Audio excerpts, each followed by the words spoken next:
As the chilling sound of a desperate 911 call echoed through the emergency line, a blood-curdling scream interrupted the operator's instructions.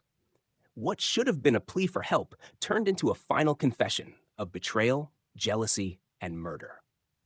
It began like any ordinary night in the suburban home of Mark and Jessica Miller, a couple who appeared picture-perfect to the outside world. Mark, a well-respected software engineer, had just returned from work, his face bearing the exhaustion of a long day. Jessica, known for her charm and impeccable hosting skills, had dinner waiting on the table, her smile hiding a storm brewing inside her. Beneath the surface, their marriage was anything but perfect. Over the past few months, whispers of mistrust had grown louder in Jessica's mind, fueled by Mark's late nights at the office and a series of unexplained text messages she'd stumbled upon. The words, "Thanks for last night and can't wait to see you again," replayed in her mind like a broken record, eroding her sense of security and fueling her growing suspicion. Mark, oblivious to the depth of Jessica's paranoia, tried to maintain a sense of normalcy. That evening, as they sat across the dinner table, he talked about mundane topics: work, an upcoming project deadline, and a new restaurant he thought they should try. Jessica's responses were clipped, her eyes scanning his face for any sign of guilt. The tension was palpable, but Mark brushed it off as one of Jessica's moody spells. Little did he know, she had spent the day going through his emails, checking his social media activity, and even calling his office to verify his whereabouts. When Mark retreated to the living room after dinner, Jessica followed, her frustration finally boiling over. She accused him of cheating, her voice trembling with anger. Mark, taken aback, tried to calm her, denying everything and pleading for her to see reason. But Jessica wasn't hearing any of it. Her world had been consumed by jealousy, and in her mind, the evidence was irrefutable. As the argument escalated, Mark, sensing danger, picked up his phone and dialed 911. "My wife, she's threatening me," he said, his voice shaky. But before he could say more, Jessica lunged at him. The call was still active, and the operator heard it all: the struggle, the cries for help, and then an abrupt silence that sent chills down the spine. Stay tuned as we unravel the dark and shocking events of this night. Don't forget to like, share, and subscribe for more gripping stories like this one. The chilling silence on the 911 call was followed by a frantic, muffled struggle that left the emergency operator on edge. Police were dispatched immediately to the Miller residence. But what unfolded in those precious minutes before their arrival would later haunt everyone involved. Mark, cornered and desperate, managed to momentarily break free from Jessica's grasp. With panic flooding his senses, he screamed into the phone, begging for help, his voice breaking under the weight of terror. Jessica, however, was relentless. Fueled by her rage and years of bottled-up insecurities, she grabbed a kitchen knife that had been left on the counter, her hands trembling but her mind locked in a haze of anger. Mark pleaded with her, his hands raised in a futile gesture of surrender. "Jessica, think about what you're doing. We can fix this," he cried, his voice cracking under the weight of fear and disbelief. But to Jessica, these words sounded hollow, like the lies she believed he had been telling her all along. Her mind raced with images of betrayal, of Mark laughing with someone else, holding someone else, and living a life she was no longer a part of. In her distorted perception, this confrontation was the only way to reclaim control, to make him pay for the pain she felt. The situation spiraled as Mark, realizing the severity of her intent, attempted to flee. He ran toward the front door. The phone still clutched in his hand, but Jessica was faster. She blocked his path, and what ensued was a desperate, chaotic struggle. The sounds of crashing furniture and shattered glass filled the air, a violent crescendo of a love story gone horribly wrong. Mark's pleas grew weaker as exhaustion overtook him, but his determination to survive didn't falter. He managed to push past Jessica, reaching the threshold of the front door, only to be dragged back inside by her unrelenting grip. Just as the police arrived, the scene inside had reached its breaking point. Officers stormed the house, their shouts of command cutting through the chaos. Jessica stood frozen, the knife clutched in her hand, her face a mask of shock and fury. Mark lay motionless on the floor, the 911 call still faintly playing from the phone in his hand. Stay with us as we uncover what drove Jessica to this breaking point. Like, share, and subscribe for more haunting true crime stories. The flashing red and blue lights painted the quiet suburban street in chaotic hues as neighbors peeked through curtains, their curiosity drawn by the commotion outside the Miller home. Inside, the scene was nothing short of horrifying. Jessica stood frozen, her hands trembling as she dropped the bloodied knife to the floor. Her eyes darted to Mark's lifeless body sprawled in the entryway, his face pale, his eyes half open as if still pleading for help. The 911 call had captured everything, sealing her fate before the officers even stepped through the door. Two officers approached cautiously, guns drawn, their voices firm but calm as they ordered Jessica to step away. She obeyed, her movements robotic, as though she were detached from the carnage around her. Her mouth moved, forming words that didn't seem to reach her own ears. "I didn't mean to. He made me do it," she mumbled, her voice shaky and distant. But the evidence told a different story. Blood spattered the walls and floor, marking a desperate struggle.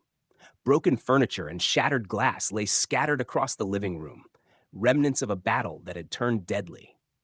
Paramedics arrived shortly after, but it was too late for Mark. He had succumbed to his injuries, his final moments etched into the haunting recording of the 911 call.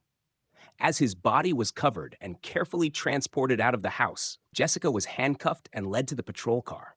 Her neighbors, once friends, now stared at her with a mixture of fear and disbelief.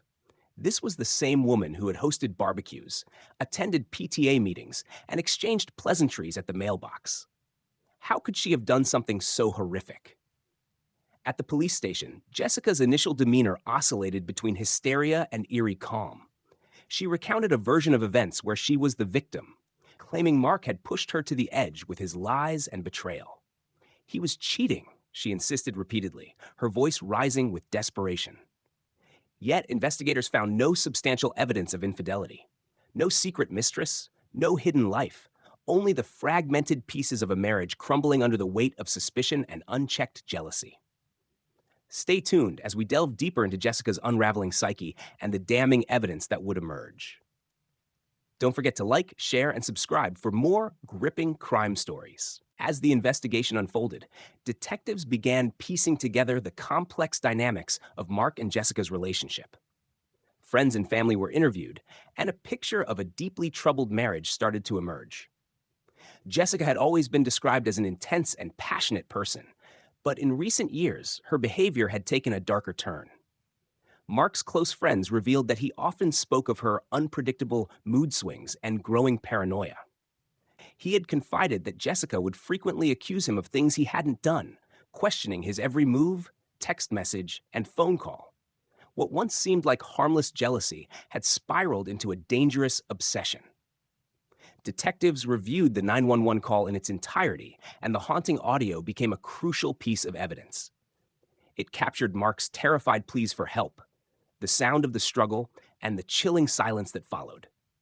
Jessica's voice, shouting accusations of betrayal, was also faintly audible, adding to the tragic narrative of a love story turned deadly. The evidence collected from the crime scene painted a grim picture. The overturned furniture, the shattered glass, and the blood spatters all pointed to a violent altercation. But what stood out most was the knife, a simple kitchen utensil transformed into a weapon of rage. Forensic analysis revealed Mark's defensive wounds, indicating he had fought desperately to protect himself. Meanwhile, Jessica's initial statements to the police began to unravel. She insisted that Mark had pushed her to the edge with his alleged infidelity, but when detectives pressed for proof, her claims fell apart. There were no incriminating messages or photos, no clandestine meetings, and no evidence to support her accusations. What they did find, however, were pages from Jessica's journal, where she had meticulously documented her growing suspicions and inner turmoil.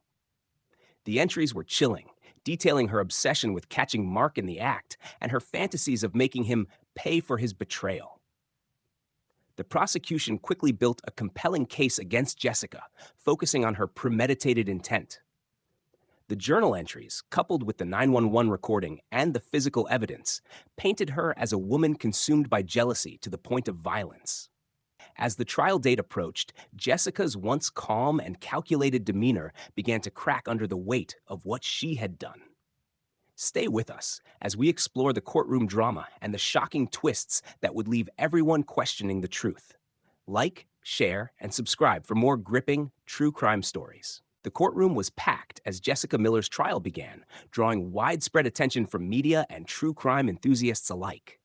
The prosecution laid out a damning case, portraying Jessica as a woman whose unchecked jealousy had driven her to commit an unspeakable act. The 911 call became the centerpiece of their argument, played for the jury in its entirety. The audible fear in Mark's voice and the unmistakable sounds of the struggle left the courtroom in stunned silence. Prosecutors pointed to the journal entries as further evidence of Jessica's premeditation, describing how her obsession with Mark's perceived betrayal had spiraled into a fixation on revenge. Each piece of evidence, from the defensive wounds on Mark's arms to the trajectory of the knife strikes, painted a clear picture of Jessica's intent. Jessica's defense team, however, took a different approach. They argued that she was a victim of emotional abuse, driven to the breaking point by years of neglect and gaslighting. They claimed that Jessica's actions were not premeditated, but a moment of insanity fueled by overwhelming pain. To support this narrative, they brought in a forensic psychologist who testified about Jessica's fragile mental state, suggesting that she had snapped under the weight of her own insecurities. The defense's portrayal of Jessica as a victim divided the jury, as they were left to grapple with whether her actions were those of a cold-blooded killer or a broken woman pushed too far. The trial dragged on for weeks, with each day bringing new revelations. Jessica herself took the stand, delivering an emotional testimony in which she described her fear of losing Mark and her belief that he had been unfaithful. But her narrative was riddled with inconsistencies, and under cross-examination, the prosecutor dismantled her claims, revealing the lack of evidence for Mark's alleged infidelity.